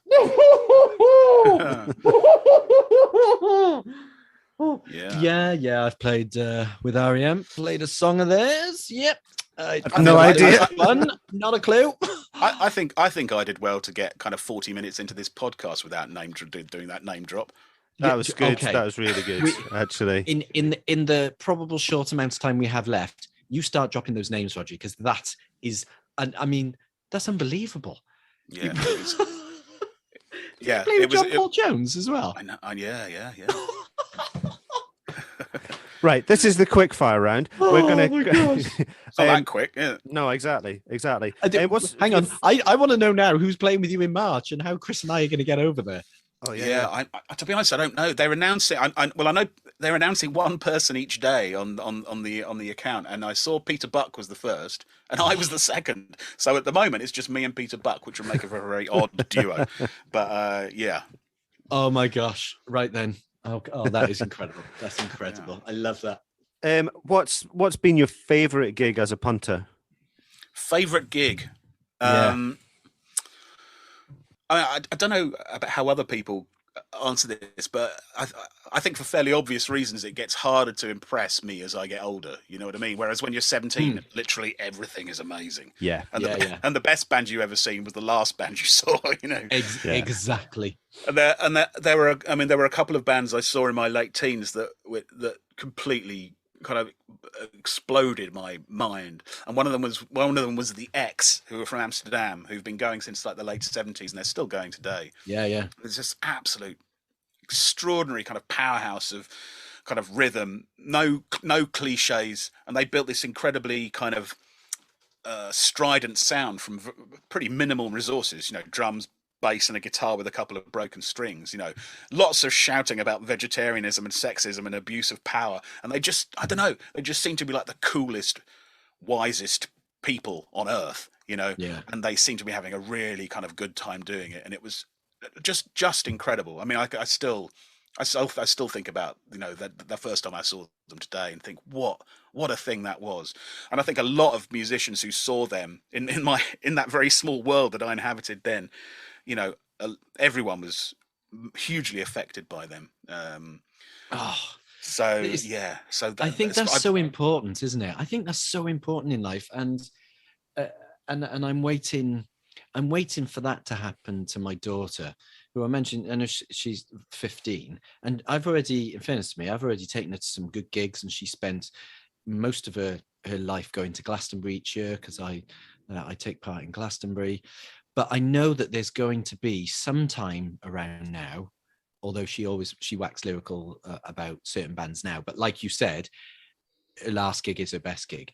I am looking out for the band that is going to do that to my daughter. And yes, regular listeners, Alex is about to mention the Manic Street Preachers. And that is exactly what it was. The first time I heard them and then saw them live, who are these? What is this? What blouses, skinny white jeans, when it all around is Manchester, Madchester bands, and the Manics come and do this punk rock, and I'm like, you know, well, Richie's guitar is not even plugged in. What's going on here? It blew my mind. And I think it's so important that for us music fans anyway, that people have those experiences. And I love that you still remember that feeling of the vividly. Yes. And I know it is, I know what you mean. It is harder as you grow older, and I don't know if I'll ever have that sort of same experience again. But I mean Green talks about it when Scritti Politti are interviewed, and Green talks about, always refers to the first time he saw the Sex Pistols, the Damned, the Clash, and the Heartbreakers all on the same bill at Leeds University or wherever it was. Yeah, you know, and how his life was never the same after that day. You know, and you know, and of course, when one is able to say, I saw the Clash, the Damned, and the Pistols all on the same night in Leeds in 1976, you can understand how that, you know, the huge impact of that. But it's the same. It's the same for us all in smaller ways. You know, it's like for me it was the X. You know, but yeah. It's funny you should mention that. Our very first podcast guest was Clint Boone. Right. And Clint, he, apart from who was the last band you said was on that bill that Green had mentioned? The Heartbreakers. I don't think they were on the bill, but yeah, no, they were. They were. It was exactly the same must have bill. been the same tour. Yeah. Clint saw that tour up north in Manchester, and he said that was it. Bang. Yeah. He saw that, and in fact, he took something from that gig, didn't he? Something random. Yeah, he ripped a bit. No, yeah, he ripped a bit of leatherette from a bar stool just because he could say, right, this was from that gig. It wasn't a poster. It wasn't. No. It wasn't a set list. It was a bit of leatherette from a bar stool. Well, you've talked about favorite gig, best gig. What about worst gig? And that can be a punter or as a musician. I mean, as a musician, is there anything that has happened where the world has just come crumbling down? As a performer? As a performer, yeah. I remember the Keatons did a gig at North London Poly in 1990, where our guitarist, it's kind of a sad story really, but our guitarist was literally having a nervous breakdown kind of before, during and after the gig. I mean, he was sectioned shortly afterwards, but we didn't really know what was going on when he turned up, and he was behaving very strangely. And you know, we went on stage, and he stopped playing the songs. He was just playing like open strings on his guitar, just like dang, dang, dang, dang. No one understood what was going on. I remember, you know, I'm embarrassed to say, you know, I was 17 years old. I was really angry with him because I thought he was drunk. You know, I remember walking across the stage and kind of kicking him, you know, like, what are you doing? And I remember kind of him crying on stage. I remember the drummer having to give him a hug. You know, the whole thing was like complete chaos. And oh no, it's like what's extraordinary was like years later, someone said to me that was the most incredible gig he'd ever seen. you know, it was like a band kind of falling apart in front of your eyes, like almost kind of the ultimate spectacle. You know, which of course makes you realize what makes an amazing gig for a punter doesn't necessarily make it a great gig for a band. Fortunately, fortunately, Dave, the guy, is he's alive and well and fine and these days. But yes, that was grim. That was very grim. And did that spell the end of the band? No, went on for years. Right. Yeah. It was, he took a break though. Yeah. Good. But yeah, I don't know. It's kind of a life lesson, isn't it? I think about that quite often. Like, whatever you might think about the music you're playing, or whatever kind of art that you're doing, other people won't. They can't see it through the same lens that you do.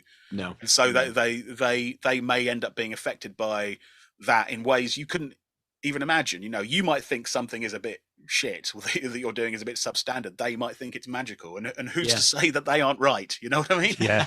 Exactly. Absolutely. Exactly. You perfectionists, look at you. Yeah. I did think about worst gig as a punter. The worst gig that I paid money to see was Todd Rundgren. Right. Really? Who's our next guest, which is great. I'm a big fan of Todd's. You know, I love his 70s stuff. I'm quite fond of some of the more recent stuff too. And I'd never seen him before. I was very excited. And I remember it was just a very poor gig. And it wasn't just me who thought that. There was a I remember during a break between one of the songs, one guy just shouted, Todd, fuck off. No, which kind of stabbed. No. There was genuinely a bad feeling in the crowd. It was kind of what was it? Can you explain what it was? What was happening? Bad choice. Don't know. A bad choice of songs. He would do like these annoying little playlets with the bass player, like things that weren't, you know, little call and response things that weren't funny. You know, and but I think the thing that annoyed people most was that he seemed to have disdain for his own material, and I think that's kind of known about him, that he'll take the piss out of his own material. So he came back. I remember him doing like a kind of gentle swing version of "Hello, It's Me," and there's something about artists taking the piss out of their own material, which it has such a kind of lack of respect for the audience. Of course it has. Because they may have had their first dance to one of these songs. You know, they may have walked down the aisle to, and then if you're disrespecting it's an attack on you as well for your musical taste. I think really so. Dodgy. I mean, I have to add that, you know, I went to see him again a few years later to playing the album A Wizard, A True Star, and it was so amazing that I was in tears. So I mean, I don't know what was going on that night in particular. He evidently does have respect for his own material, such that he recreated it, you know, the whole album for us. So I'm not saying Todd Rundgren is a bad person to go and see, but that night was shocking. As music fans, I genuinely love this chat, because it's so amazing on what makes a good gig and a bad gig. Because sometimes you can't put your finger on it. You know, I've mentioned before on the podcast, Sugar, Bob Mould. I'd waited for so long to see this gig, me and my best mate, and it was awful. It was terrible, and I wanted to cry because it was so bad. And I was like, how dare you be so rubbish? But that was his sound, though, wasn't it? It's bad sound. He looked like he didn't want to be there. It just was, and sometimes you just gut it, and then you'll see them again, and you're like, "Oh wow, that's incredible." You know, it could Bob Dylan being the perfect example, eh? It could well be that Bob Mould would agree. You know, would have agreed that it was a bad gig. You know, it's just one of those unfortunate things, isn't it? It's we're at the mercy of stuff. Yeah. I like that.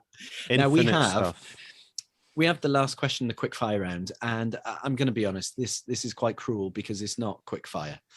And I was thinking about this last night as I was reading and thinking about a band who were playing various albums.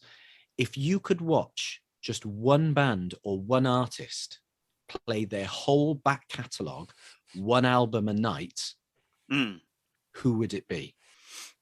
I think it would be Magma. Bam. Okay. So what you didn't know, in my head, I was sort of counting the time it took you. So that mean that you were under 10 seconds there, I believe. So Well, that must mean, boom, that is. Was that a hard decision for you? Well, the thing about Magma, who of course are, the thing everyone knows about Magma is that they're Steve Davis's favorite band. Yeah, that's right. So let's just get that out of the way. And have you read the book? Steve's book?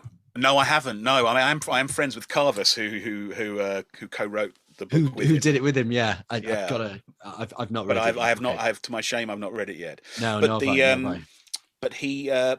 Magma, I will, as soon as I think they're the one band who are still around, and of course they've been going since 1970. Yeah. If I see that they've announced a gig, I will get online and I will be in the queue waiting to buy that. Partly, I think now, because you kind of think, how much longer have they got? Christian Vander, the main guy. We're all getting on. And you're kind of thinking, might this be my last chance to see Magma play live? Yeah. But also they do that thing where they book out a venue somewhere in Paris and they do play all their albums one night after another. So the answer came to me quite quickly, because that's the kind of thing they would actually do. I like that. I like that. That's a good answer. I like listening to, because it's so. I think we would all put. I've got so many bands that I love that it would have to be. It would take me ages to answer that question, because I'd be thinking, oh, do I want to get more nights? Do I want to go with a band who's had more albums, or do I just want to see? Do I just want to see Jeff Buckley play just that one album live, or do I just want to? Am I just going to say the Beatles? Because I forgot about the Beatles. I didn't know the Beatles were on the table. Wow. Let's not forget about So it's hard. I love that you've gone with Magma. That's brilliant. I think Divine Comedy were about to do that just before lockdown, and I was serious. Was it at the Battersea Arts Centre? I can't remember. It was and they were going to go through all their albums one night at a time. But I don't think it happened. I think that might have been scheduled for about April 2020. So yeah, be good to see them if they do that again. Now, this is similar vein, and I'm interested to see after our chat now. Fantasy band. Oh, this is one from left field. Yeah, one from left field. You are creating your fantasy band, Rodri. You have drums. Yeah. Keys. Mm-hmm.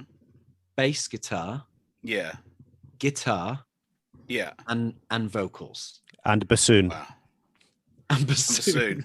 Well, I'll take care of bassoon. All right, so I get to play on stage with this band. Okay, great. Okay, so who? We'll film it and I'll watch it later. Yeah. Who is this band? Oh man. See, I told you it was from left field. I didn't put so I sent an email through to Rodri. I didn't put this in.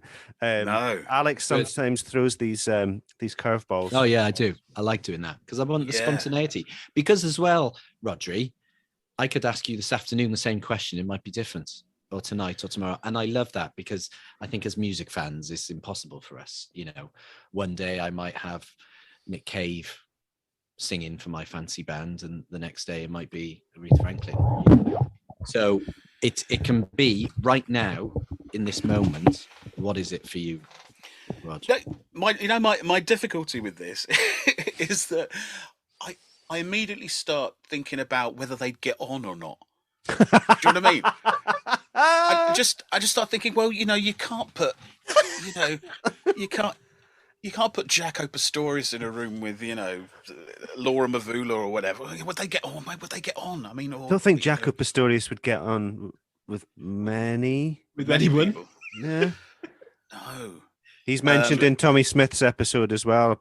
It's also, by the way. Yeah.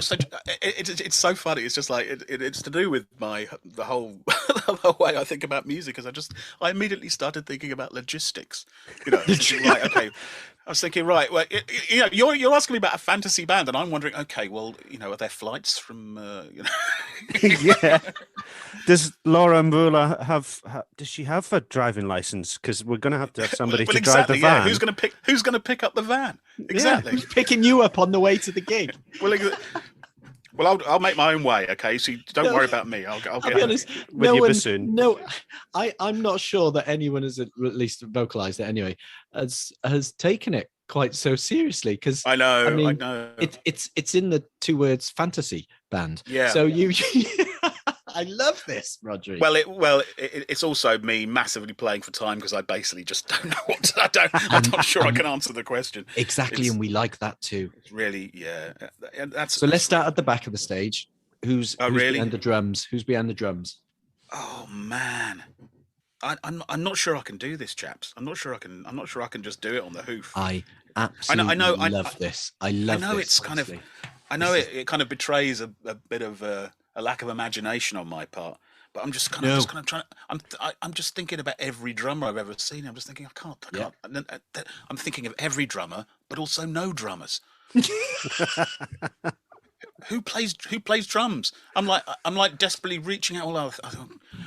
Who would the drummer be? I think I know. There's a bloke called Steve I know who plays drums. It's terrible.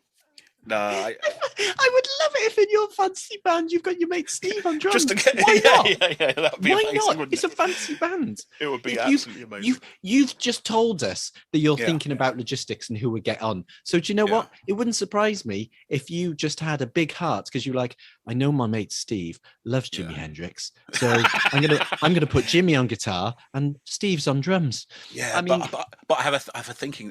But Steve can be a bit annoying. So he might start really annoying Jimi Hendrix, like he'd keep asking Jimmy kind of questions about Woodstock. Yeah, we don't want that, and he'd that. probably drink all the rider. That Steve, I know what Steve's like. So I hate to leave these positions unfilled, but I'm afraid I might have to respectfully say I don't know. No, that's fine. Well, what you can do is have a think. Send me an email and we'll read it out in the intro to the episode. Or not.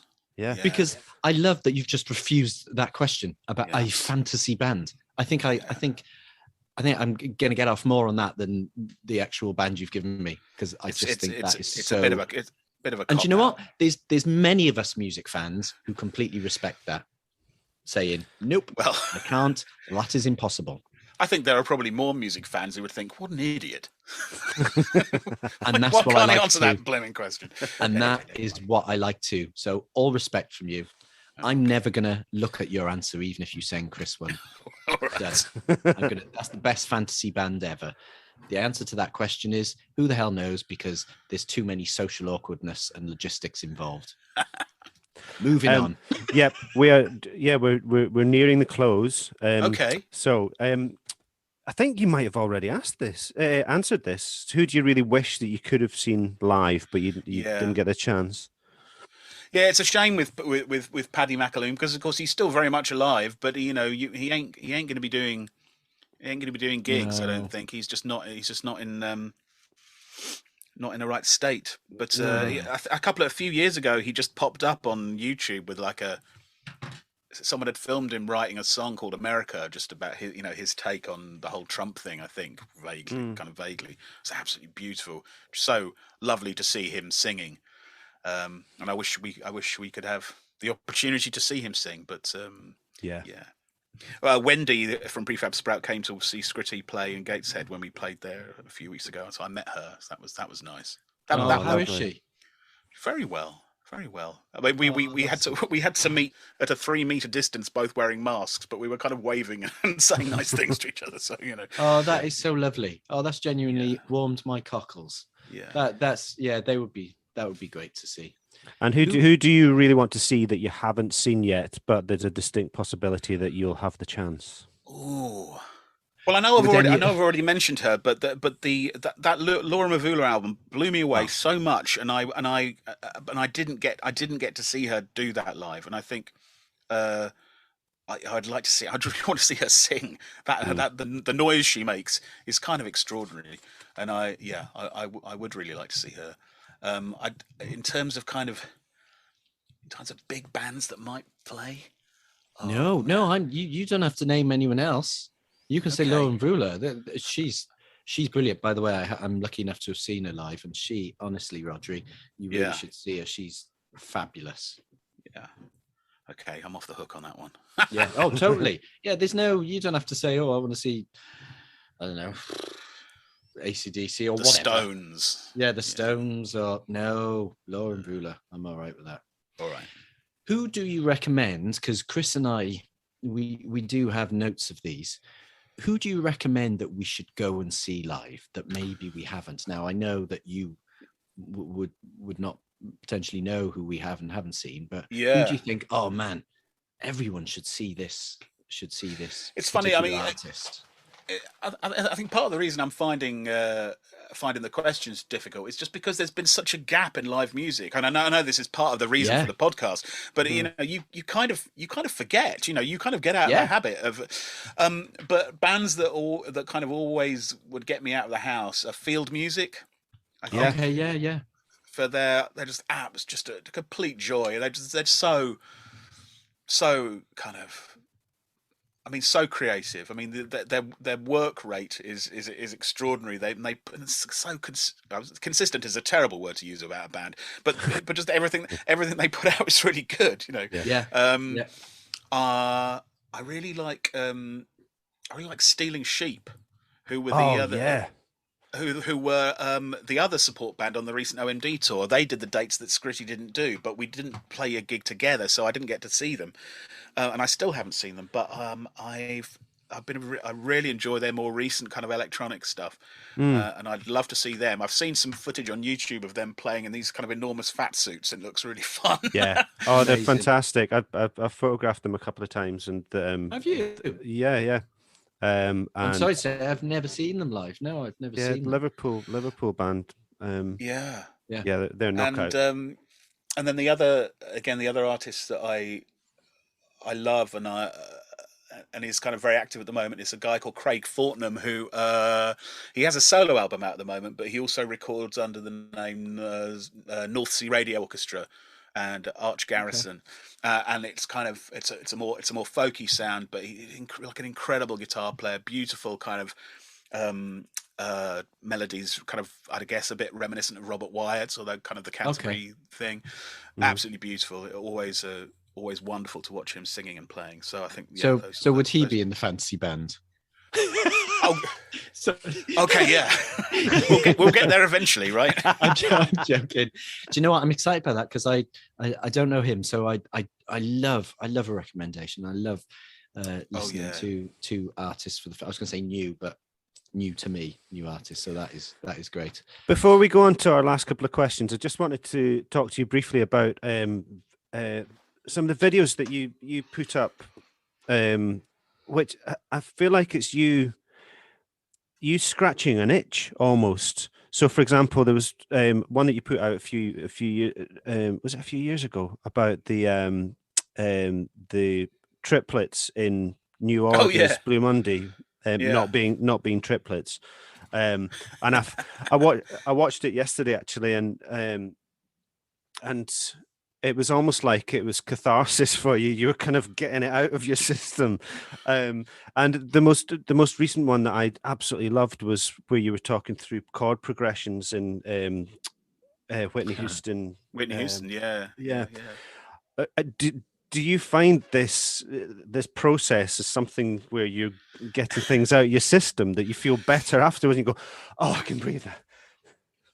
I think, I mean, I said it earlier, which is like, when I was a small person, just learning the piano, just like being able to work out how to play a pop song that I really liked, like finding out how it worked and what was going on underneath was really, it was, that's what gave me like a huge amount of pleasure and excitement. And over the years, no one's really heard them. I've recorded dozens and dozens and dozens of cover versions of songs that I like here, at home. No just way. because I want to know how that song works, because it's easy to play. Oh, I don't know, an Oasis song, you can kind of just strum through it, and you kind of basically know what the chords are and how it works. But songs that have a bit more kind of unusual shapes to them or unusual movements and stuff. I just really want to know what's going on. And so that that chord, so I did a video about that. There's in the bridge to "I Want to Dance with Somebody" by Whitney Houston, when she sings "When the Night Falls," on the song "Falls," on the word "falls," there's a chord underneath, which is just, it's beautiful. It's absolutely beautiful. It's a beautiful moment in pop music. But like, what is it? How did they do that? And so, you know, so I suppose the answer to the question is, I'm doing this at home anyway. I suddenly think, what is that chord under "When the Night Falls," or what is the intro to "True" by Spandau Ballet? What are those chords? And then I'm doing it anyway. And when I realise that it's kind of interesting, I just turn the video camera on and just make a little vid. And yes, there seems to be an audience for that kind of thing. Oh, although absolutely. I've not followed it up, but I just kind of think, if I made it into a kind of a series, do you know what I mean? If I committed to do one a week, it would just become a massive, yeah. drag. Well, I mean, I love them because although I play saxophone, my knowledge of musical theory is non-existent. I read music, but if somebody said, right, this is in F, we're playing a blues in F, I'd go, we'll just start playing it and then I'll work it out, because I was lazy and I relied on my ear, but I found that listening to you talk it through, you lay it out so well. And I think, you know, if there are any songwriters out there who are learning, it's just a lovely way. You explain it very well. Just that kind of what is this intangible thing? You kind of make it tangible, which is great. Right. But also, what's great about it, as the non-musician here per se, I think it's fascinating too. And even though I perhaps don't understand as such what it is you're saying or what that means, I still find it fascinating. You know, knowing the songs, it's great. So if you need some kind of push or someone to say, Rodri, you need to do one a week, then I'm going to message you once a week and say, here's my weekly message, Rodri. Yeah. Because people love it, and I think people would really love it. So there's your homework. Yeah. Can I just say, please don't message me every week. Oh no. Oh no. The guilt. Nothing to do. It would be great. I do like doing them. It's just I just have to. I don't think it would work as well if you had pressure on you. I think the reason it works so well is that you're doing it out of love and out of inspiration, and when they crop up, then that's a lovely little bonus for the week. Let's not kill it. Oh, I feel better now already. Hey, there you go. That's my job. Please make those bonuses prop up once a week. It's almost like if you tell me I've got to do something, if one person tells me I've got to do something and then another person says, no, you don't have to do it, like the resulting relief is so huge that it's a nice process to have gone through. Yeah. Not at all. It's a wonderful thing that you do there.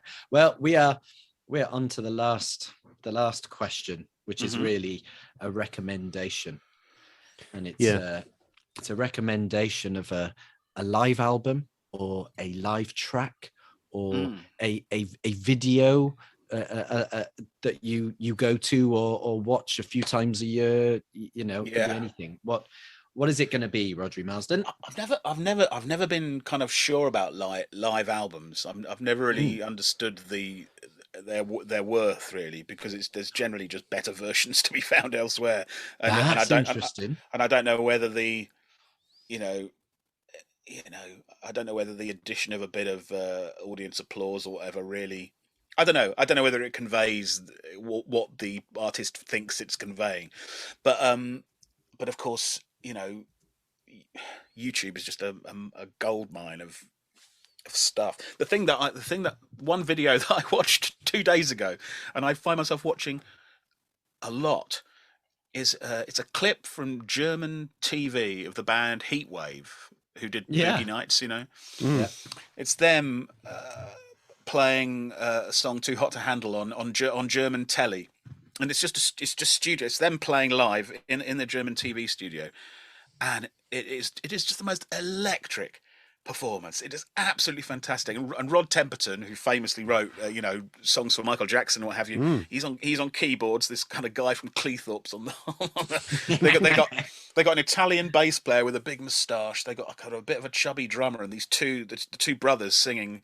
And it is just magic. It's so uplifting, and I do watch it every couple of months or so, and I would recommend you type that Heatwave Too Hot to Handle German TV into YouTube and watch it, because it's just magic. Well, we will put it on the website. We'll put it on your episode page along with some other videos of performances or bands that you've mentioned, and I'm looking forward to doing that actually, because I feel like I'm looking forward to hearing Bastard Kestrel, to be honest. Oh yeah, absolutely.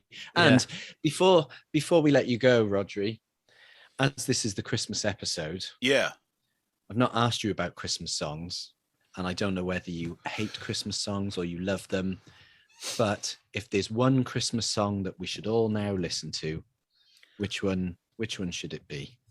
Oh boy. No, I do like Christmas songs. I'm so glad you said that, because I love them. I don't like listening to them too early, but I do love them. I got a huge playlist of about 120 odd Christmas non-standard Christmas songs. I think really, and we put it on every year. But it's the thing that makes me, this is not an original thought, but the thing that makes me feel more Christmassy than anything is Vince Guaraldi Trio's Charlie Brown Christmas album. Yes. That is a great shout. It's just wonderful. It's a work of joy, isn't it? It's just absolutely joyous, and Christmas tree, the Tenenbaum. Yes, it's beautiful. That's amazing. What a wonderful answer, Rodri. I genuinely heartfelt love and thanks. I am so appreciative for you taking time to come on. Not at all. I was so excited. Knowing you'd done this, and you are a gentleman on the old social media, and you are an absolute fabulous musician. Thank you for taking time, and I hope you go and enjoy your Christmas turkey or whatever it is you may be indulging in this week. Thank you so much. No, thank you for having me. It's been a complete joy. Thank you.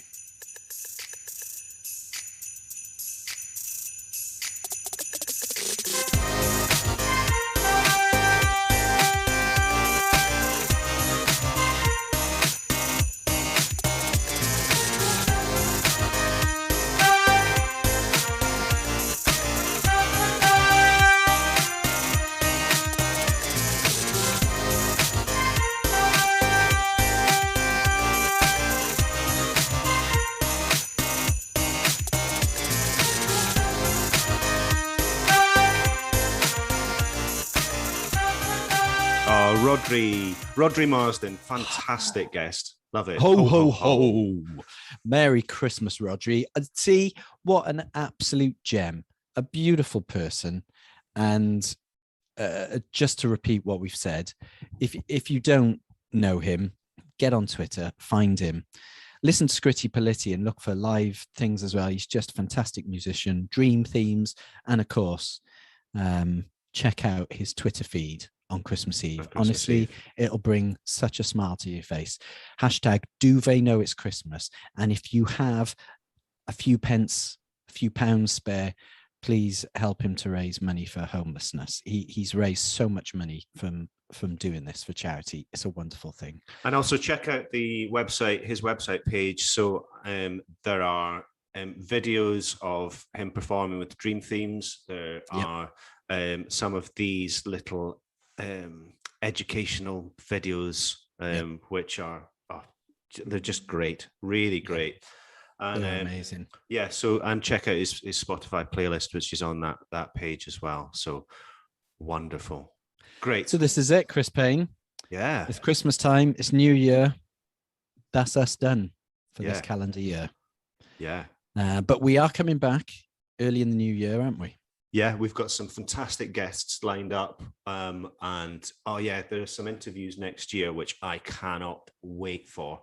Yeah. There are some which are going to be absolutely bloody awful. But yeah. I mean, and that's just the intros. Yeah, I'm just looking at the law of averages here. But no, honestly, we've got some great guests coming up. And so for our final episode of the year, or maybe the first one of next year, it's going to be out just at the end of 2021, and it is going to be a compilation of some of our favorite bits from favorite guests. Well, I'll try and get every guest on because we love them all. I know. It could be the longest podcast episode ever. It could be an absolute whopper. I know. So have a listen. Thank you all so much for listening. And if you haven't listened to us, then you're not listening to this. So you need to find those people and get them listening to us. Get it? Yeah, yes, I think that makes sense. Exactly. So tell your family, tell your friends to join us and listen to the podcast. And of course, as always, send us whatever you like, your messages, your pictures, your photos, your input, your questions, your answers. You can find us on Facebook, Twitter, Instagram, Gig Stories Pod. And thank you for your support. And we'll see you next year with loads of new guests. But for now, raise your glass of blue balls, snowballs, Macana breaker, baby sham, whatever it is you're having. Have a mince pie and enjoy your Christmas. It's good night from me, and it's Hwyl Fawr from him or something, I think. Ho, ho, ho.